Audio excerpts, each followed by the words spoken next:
بسم اللہ الرحمن الرحیم۔ پہلے حصے سے آگے سورۃ الفاتحہ کے ناموں کا تذکرہ آج ہم کریں گے۔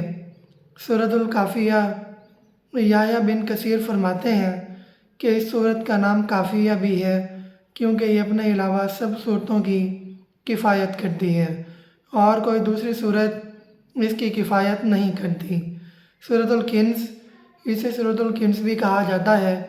حضرت علی سے اسحاق بن راہویہ نے روایت کیا ہے کہ رسول اللہ صلی اللہ علیہ وسلم نے ارشاد فرمایا، یہ سورت اس خزانہ سے نازل ہوئی جو عرش کے نیچے ہے۔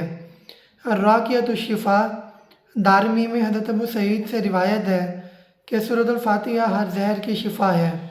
حضرت ابو سعید نے جب سانپ کے ڈسے ہوئے شخص پر اس سورت کو پڑھ کر دم کیا تو حضور اکرم صلی اللہ علیہ وسلم نے ان سے دریافت کیا کہ تمہیں کیسے معلوم ہوا کہ یہ راقیہ ہے، یعنی پڑھ کر پھونکنے والی سورت۔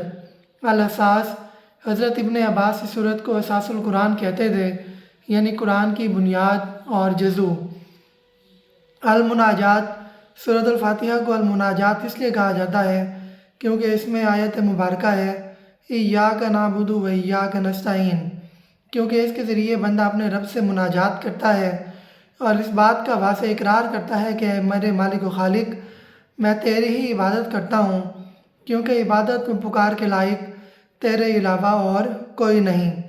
تیری عبادت و پکار کے سوا کسی بھی مخلوق، خواہ وہ انبیاء ہوں، ملائکہ مقربین، جن ہو یا کوئی اور چیز، اس کی عبادت کھلی شرک اور کھلی گمراہی ہے۔ اور یہ کہ اے مالک و خالق، ہم تجھ ہی سے مدد مانگتے ہیں، کیونکہ تیرے سوا کوئی اور حاجت روا، مشکل کشا، برکات دہندہ اور فریاد رس نہیں ہے۔ الدعا، سورۃ الفاتحہ کو سورۃ الدعا بھی کہتے ہیں کیونکہ انسان اس سورت کے ذریعے اللہ سے ہدایت کی دعا مانگتا ہے کہ اہدنا الصراط المستقیم۔ اس سے آگے انشاءاللہ تعالی ہم کل پڑھیں گے۔ تب تک کے لیے اللہ حافظ۔